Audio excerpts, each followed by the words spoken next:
Good morning friends and welcome to Sharekhan pre-market view. US markets yesterday ended up very sharply up. Dow was about 115 points while Nasdaq put more than 1% gain on the indices. This was on the back of strong retail sales number which were above estimate.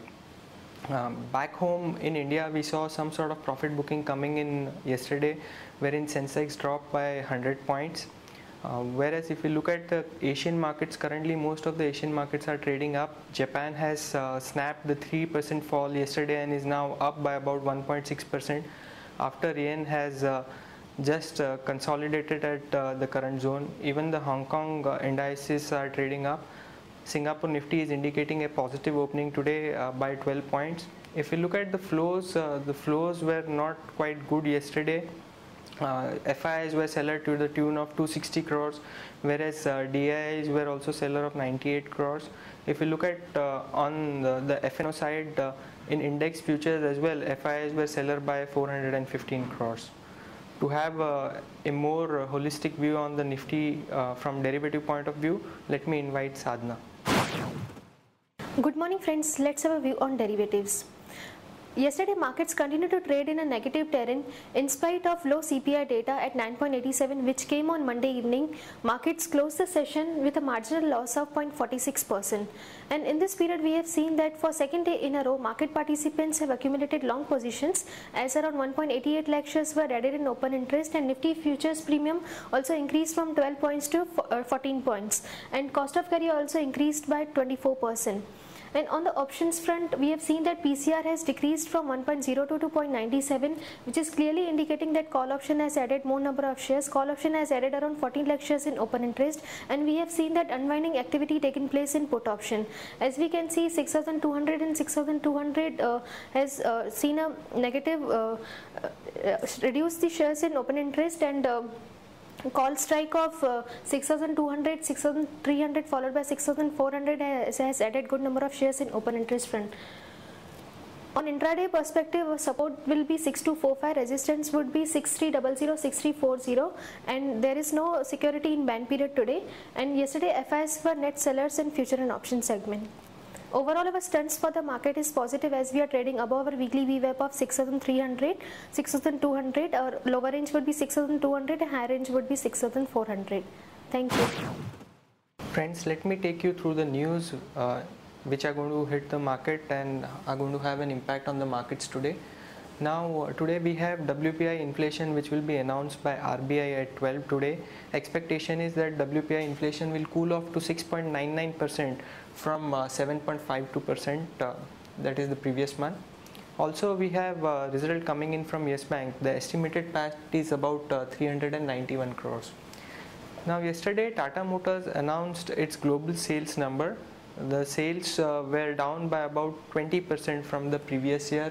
That is, the current sales were 79,220 units versus 98,968 units. However, we saw a very strong bit of sales coming in from Jaguar and Land Rover, which saw a 25% increase in its sales to 40,244 units. Coal India has announced a dividend of rupees 29 per share, implying that government would get about 16,485 crores from dividend. Now this is a very good news for government, as this would help government meet its divestment target of 40,000 crores. Also in another news, Singapore's power giant Sembcorp is looking to buy 65% stake in Nagarjuna Construction Company's power asset. Now the deal is valued at about $250 million, that is about 1525 crore, and is expected to be signed this week as per media reports. Also, Reliance Industry is looking to pick an 11% stake in Venezuela's project, which was recently surrendered by Malaysia's Petronas, and the company is also looking at more assets in Mexico as per the company sources. Also, Oil Rich Sudan offered ONGC Videsh Limited, which is an overseas arm of ONGC, couple of blocks as India looks to strengthen its tie with the African nation. We also have buyback news which was earlier announced in Cain India. Now Cain India will begin its 5,725 crore buyback program from Jan 23rd. Now this purchase includes buyback from general people as well as part of the 10.3% stake held by former promoter, which is Cain Energy PLC. Now Cain India is currently sitting on over 3 billion of cash and has approved this buyback program earlier. Allergan Inc. won a patent infringement lawsuit that will prevent copies of its Lumigan glaucoma treatment from entering the US markets until 2027.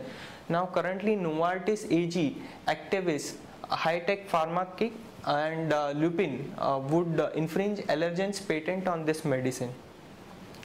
The first long idea for the day we have is Indraprasth Gas Limited. Now Indraprasth Gas has informed the exchanges that the company is looking to raise the prices of CNG by at least Rs 10 per kg from April 1. Now this is more or less to offset the increase in gas price which Reliance is going to do from $4.2 to $8.4 per MMBTU. So one can long IGL with stop loss of 264 for potential target of 277 and 282. Friends, that's it we have in the morning view. Thank you.